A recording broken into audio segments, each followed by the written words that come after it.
Welcome back, everybody, to another edition of the 2-on-1 Fast Break podcast. Heading into week 2 of NFL action, and that means we're rejoined in studio by our NFL handicapper, Dan Urda. Dan, so week 1, we said there was going to be some regression to the mean after last year's great performance, and didn't wait too long to strike, huh? Absolutely. Variance is a bitch. I liked my plays. I still like the way I saw the games. Things just did not turn out in my favor. And you know what? I had an 0-4 week, and it stinks. But there's nothing you could do except not tilt, keep everything going the way you were. And like I said, we're not going to hit 67% this year. But you know what? It's 1 week. Throughout the course of this year, we'll make it back. Yeah, so nowhere to go but up, I would say. That's true. And let's talk a little bit about those plays last week before we head into this week's slate. So first you had the Saints against the Atlanta Falcons, and Saints offense came to play. Drew Brees, very solid game. He was actually 10 of 11 on throws where he was facing pressure, and that one miss was actually a drop. So his game was on point, but that Saints defense, which looked a lot better last season, looks like they may be the Saints defense of old. Yeah, I mean, that was just a very poorly played game. It was close. I didn't think it was going to be a complete blowout, but the Saints had many, many opportunities to put it away. Atlanta hung around, but the Saints were in control up until the fourth quarter. Then Atlanta took a lead. The Saints took a lead back with like 1 minute and 25 seconds left. It's one of those games where, even though there was only 1 minute and 25 seconds left, you could kind of feel that Atlanta was going to kick a field goal and have it go overtime, which I was okay with if Marquise Colston could hold on to the football. Yeah. So in regulation, Matt Ryan gets him into field position. Matt Ryan hits a 50-yard field goal to send it to overtime. Then second play of overtime, Colston fumbles. Atlanta has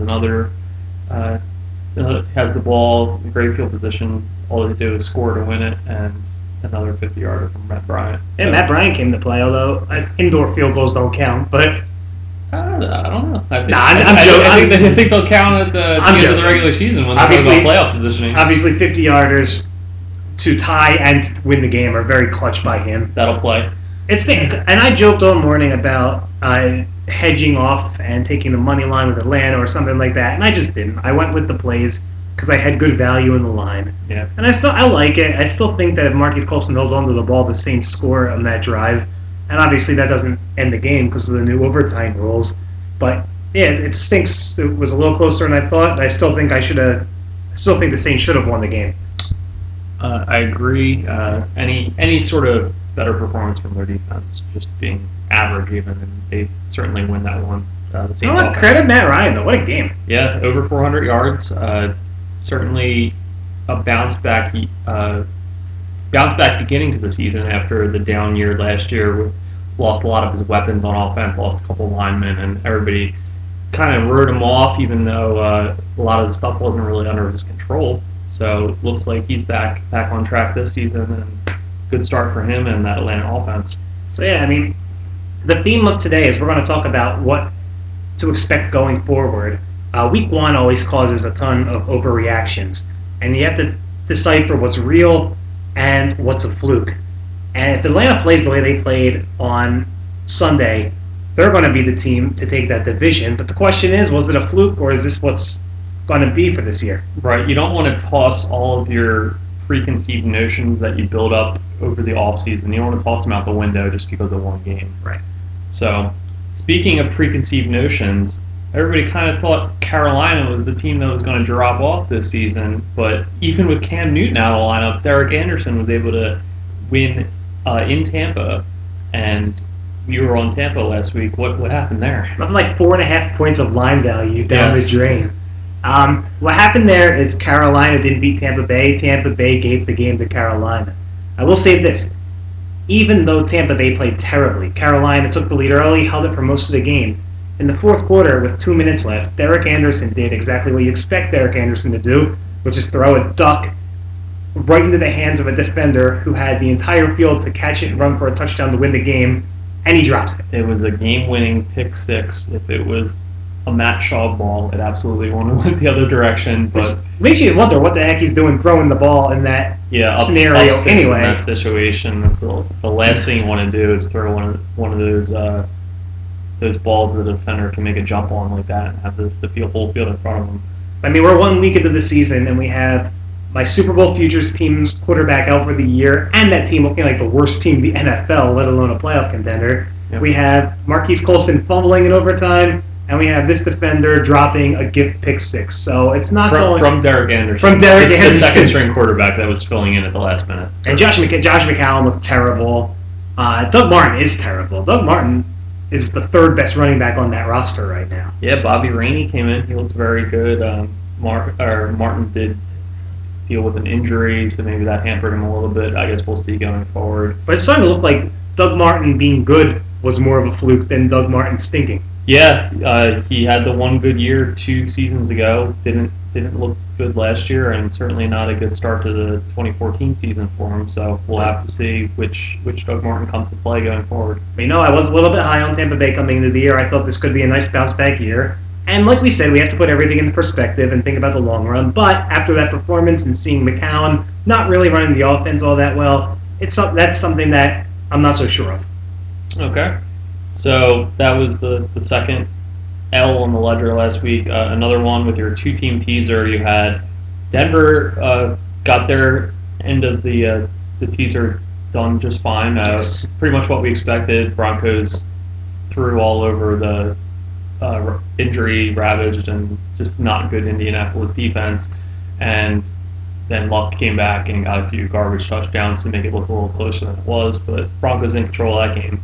However, the other end of that teaser was Chicago, and to a lot of people's surprise, they lost at home to Buffalo.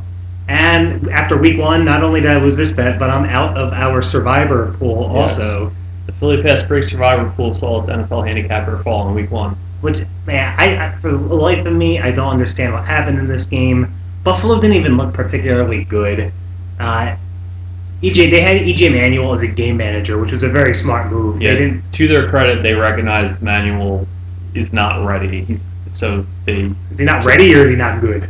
Well, he's not ready to be good. Right. Either way. Like, is he ever going to be ready? Well, that remains to be seen. So they came out with a game plan, and they ran the ball more than they threw the ball, which with Fred Jackson and C.J. Spiller, that's never really a bad idea, and especially against the Bears defense that was last in the NFL in rushing DVOA last year.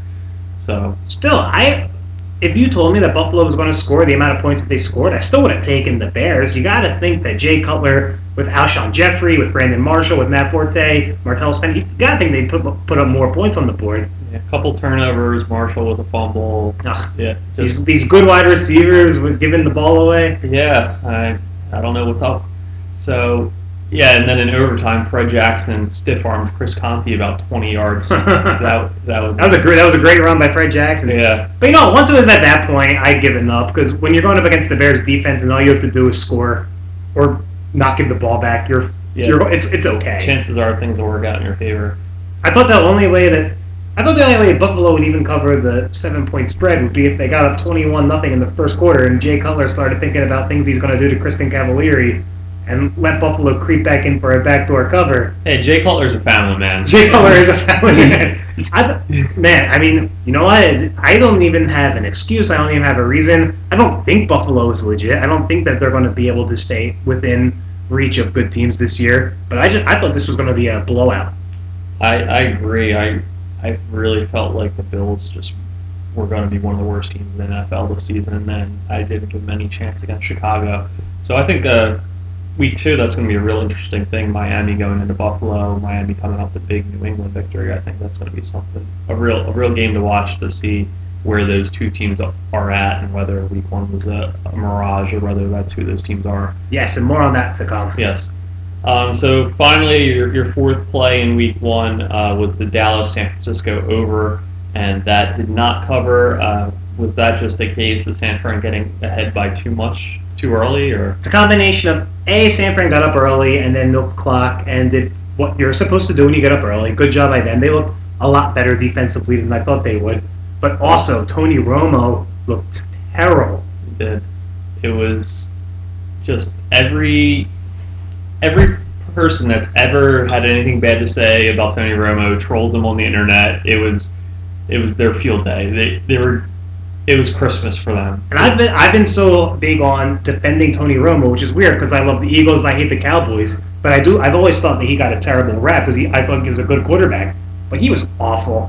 Yeah, coming off that back surgery, he obviously wasn't ready to be back in full speed action against a quality defense like the 49ers. But he was at home, Just and out of sync. He was at home, he was out of sync, and he couldn't even get any prevent defense garbage touchdowns either. No, I mean he had the one to Terrence Williams, but that was that game was over pretty quickly there, and it could have been a lot worse if the 49ers had just kind of let their foot off the gas pedal. That 28-17 final score wasn't indicative of where those teams were at in that contest. So I will say that one of my plans for the year was to bet Dallas overs hard, but Dallas is going to have to show me that Romo can get the ball to those receivers if that's going to be the plan going forward. So we'll start ahead with the week 2 stuff, and just to touch on that while you're discussing it. So the Dallas Tennessee line is at 49.5. So that's not something you're looking at. It's not something I'm looking at. Dallas is on the road now, and if Romo plays the way he played last week and Tennessee plays the way they played last week, Dallas is going to have trouble scoring again. Yeah. So we're going to do something a little different. We're moving into week 2 lines. Dan, you don't have any plays that you really like this week. We got one thing we're doing this week. What we're going to do is we're going to do a 2-team 6-point teaser, but the second leg of it is going to be left open, meaning next week we'll fill it in. Almost all books you can do that with. My book you can do that with. And the only leg I'm doing is I am teasing Green Bay Packers down from -8 to -2 at home against the Jets. And then I'm leaving the second leg open for next week. So there's going to be no, unless that game loses, there's going to be no wins or there's going to be no record this week. Right. This is not a reaction to having a bad week last week. This isn't I'm scared now or anything. But looking at this lines, I cannot remember a week in NFL regular season where I ever saw lines where I just don't see any value anywhere. And plus it's week 2. There's still a lot of uncertainty about who teams are, and you don't want to prejudge things based on week 1. Right, and like I said, we're going to get back over 50%, but we're not going to force it. And if I don't see any value, then we're not going to make any plays. I do like the Green Bay Packers to win by double digits, but I think teasing them down to -2 at home, needing a win against the Jets, I think that's a safe bet. So we're going to lock that in, and then we'll look for the second leg next week. Okay, so leaving one of the legs of the teaser open, most books do allow you to do that, and so that's the one play, call it a partial play for week 2. It's Green Bay down to -2. So we're just going to discuss a few interesting matchups that we see on the slate for week 2 and what we're looking for and how that can provide value and information for us going forward throughout the season. This is an education week. This is a week 1, anything can happen. This is the week where we actually start to learn who teams are going to be this year. And I'm not saying after 2 games we know for sure, but it's certainly a lot more information than game 1, and especially teams like Buffalo, teams like Miami, teams like Carolina, who weren't supposed to do so well. We're going to learn whether they are legit or whether they had one good week. Well, at least with Carolina, we know that Derek Anderson won't be under center this week, as they've announced that Cam Newton will be making the start. Yes, it is. So you can only imagine what they'll do with the non-Derek Anderson at quarterback. I don't know. I thought Derek Anderson played well enough to secure that job for the long haul there. But how many NFL Play 60 commercials has he been in recently? That's true. They're just starting Cam Newton for the marketing. Yeah, that's not fair. It should be whoever the best quarterback is. But all right, so why don't you start us off with one key matchup you're looking at in week 2? Well, an interesting one we're looking at is the Panthers, who at home are now a 2.5-point favorite against the Detroit Lions, which is a very interesting line because the entire world just saw the Lions look absolutely unbelievable on Monday Night Football. Yeah, they jumped out to a huge early lead against the Giants, and they really outplayed them, even though the score didn't really reflect it because they had a couple times in the red zone they bogged down. They didn't really punch it in the end zone. It could have been a lot bigger victory for them, but with that new offense, the coordinator coming over from the Saints, it really looked like they were using their weapons. Golden Tate fit right in as that second receiver. Megatron just did stuff that only a handful of receivers in the league could only dream about doing. And Gotta love the Giants deciding to one-on-one cover him. Yeah, hey, let's put Dominique Rodgers-Cromartie on, who he's fine. He's a pretty good corner, but he doesn't have the size, the speed, or anything to match up with Calvin Johnson. I mean, pretty much nobody does. So I don't think that's the strategy you want to go with to try to man up a guy like that. And there's two things we're going to look for in this game. The first one is, as good as Detroit looked, and you want to say that maybe they took the next step. Maybe Matthew Stafford is going to be elite this year. Maybe this is the year that they're real. They've had games like that before. Matthew Stafford's had 450-yard, 4-touchdown games before where they've looked like that. And then he goes on the road and throws a bunch of ducks in the fourth quarter and gives the game away. We're going to see in Carolina against a team that talent-wise they match up with very well, but it's not the greatest situation. They're on the road against a division opponent. We're going to see if they're taking the next step up to the level of a team that can win a game in this situation. Whereas the Panthers, we're going to see if my under 8.5 wins is in trouble. Yeah, a win here, and it definitely could be a 2-0 start like that.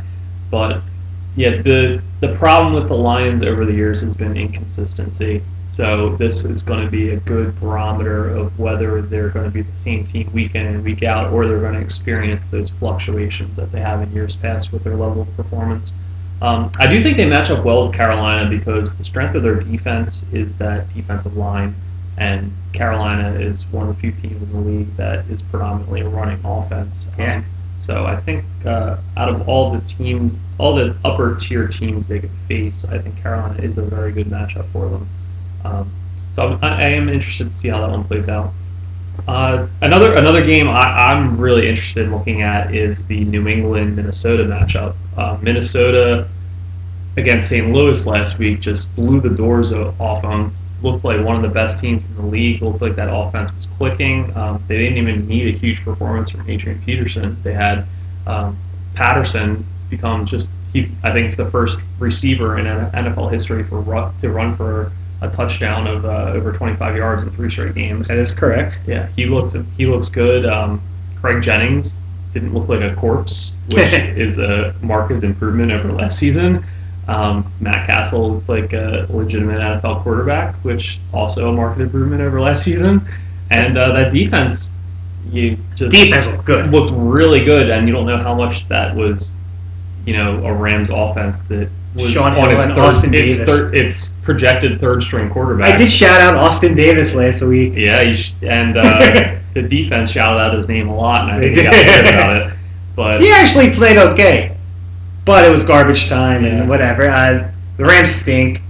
But yeah, you're right. This is a big test. It's home. They're home. They're 3-point underdogs against the Patriots, who had a double-digit lead last weekend and let that one slip away against Miami. If the Patriots didn't lose last week, I would probably be taking Minnesota this week. Yeah, you don't like to bet against Belichick in a situation where he would be losing 2 straight games. Speaking of that, there's 3 teams: the Packers, the Patriots, and the Saints, all with the really interesting matchups who are facing that 0-2 record, which is it's only 2 games, but it's a horrible way to start the year, and then the rest of the season is an uphill battle. Yeah, the presumed upper crust of the NFL, who everybody kind of pencils in as definitely in the playoffs when the season begins, and their projections facing early deficits here. In fact, the Saints were going to be the second leg of that teaser with Green Bay. The more I look at that, though, the running attack with the Browns, I know Ben Tate's out, but Terrence West and Isaiah Crowell looked good last week. And they have a great offensive line, which is they have a great line. You can just kind of plug a lot of different guys in, and they're going to get the job done when they're creating holes for them like that. And Drew Brees outdoors is not automatic. No, that's true. It's not December in Cleveland. That's true. But it's still not the Dome where he and those receivers can really excel.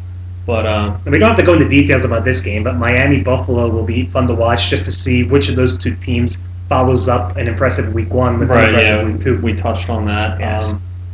So why don't you finish out with you discussed your trepidation with the Saints. Do you want to go any further into that, or is there any other games on the slate that you want to talk about? I don't think there's anything much more to say about the Saints. I think that, do I think they win the game? I do, but the fact that I'm not taking that teaser with the Packers says just you're right that there's trepidation there. The only other game that I really want to talk about, any other year in this situation, I would be all over the New York Giants. You got Arizona Cardinals, who played a late game on Monday night, now flying to the East Coast to play a 1 o'clock game against the Giants.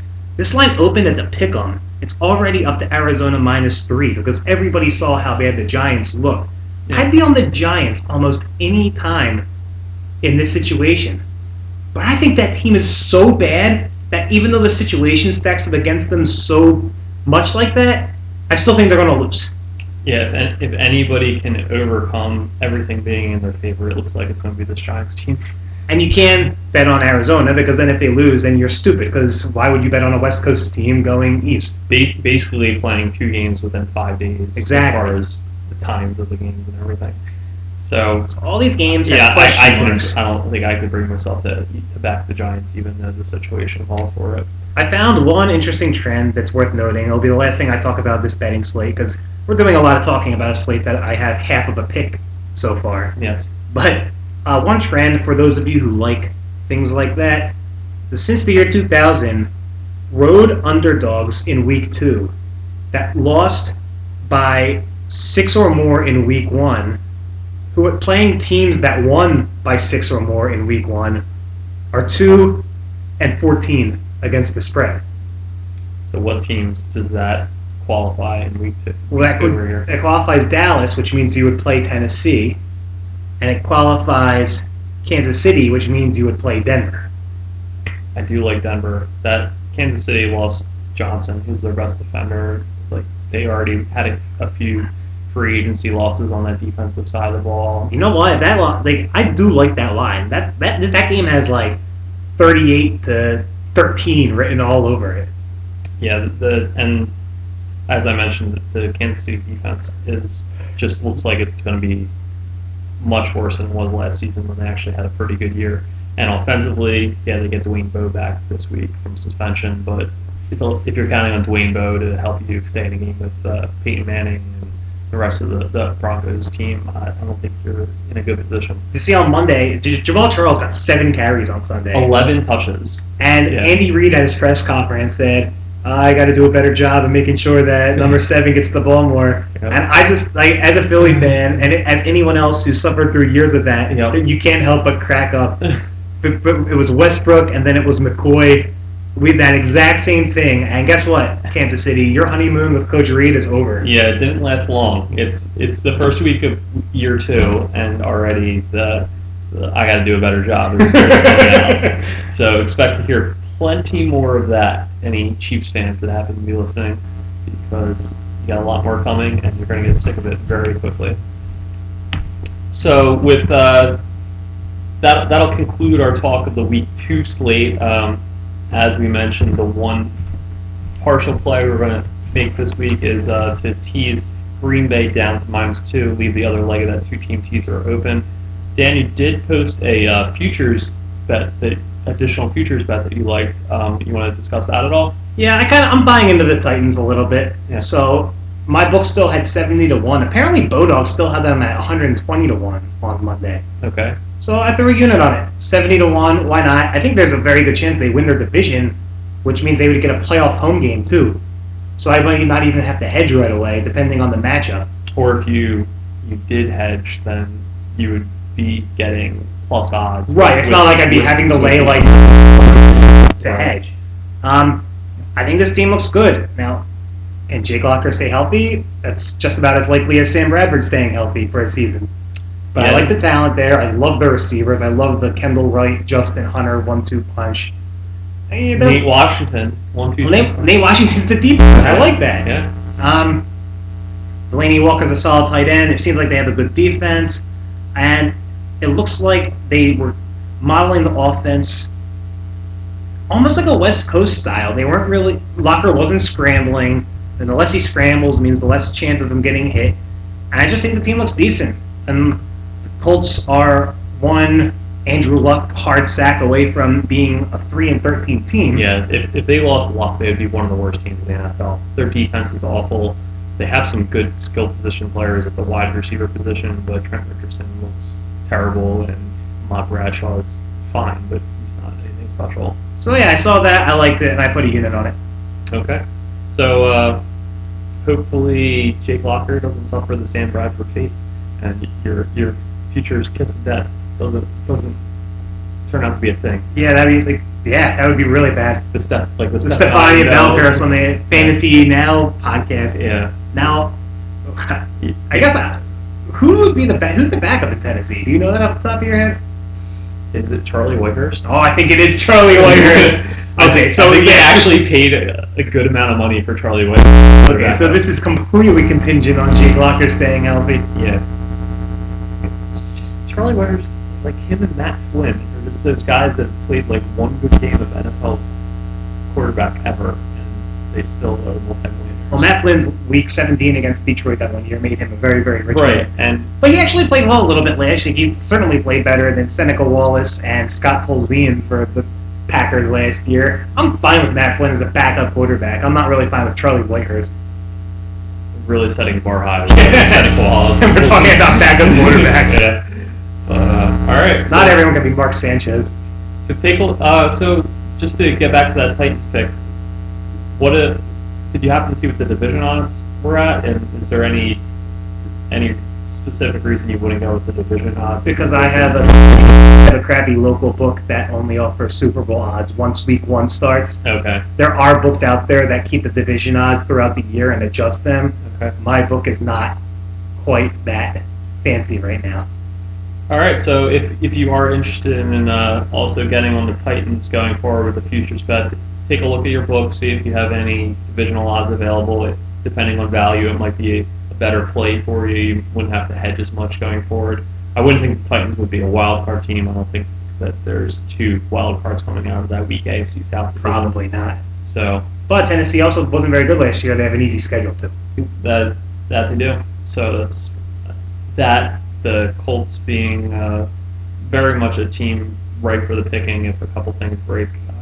All that would make it so the Titans could be a potential division winner. Same thing with the Texans. I think they have a similar road where a few things break right for them. They could find themselves winning the AFC South.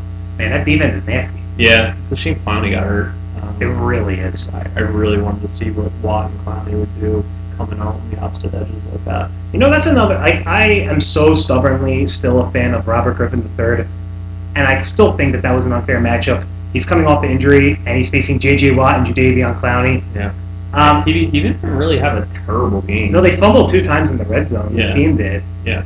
One of them was Griffin, though. Right. But he didn't look abysmal. Like they were moving the ball up and down the field a little. He didn't go downfield. He was doing these check down screens. Yeah. I saw Deshaun Jackson had like 80-something yards, and 20 of them were where he caught the ball, and the other 60 of them were him running with it. Yeah. It was check down. A lot of yaks. So I mean, we didn't talk about them. That's an interesting thing to watch. I don't think that's the NFC East was awful.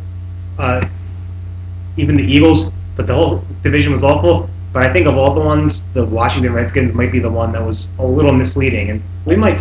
Of the teams that lost in the NFC East, they were the least awful. Yes. Okay.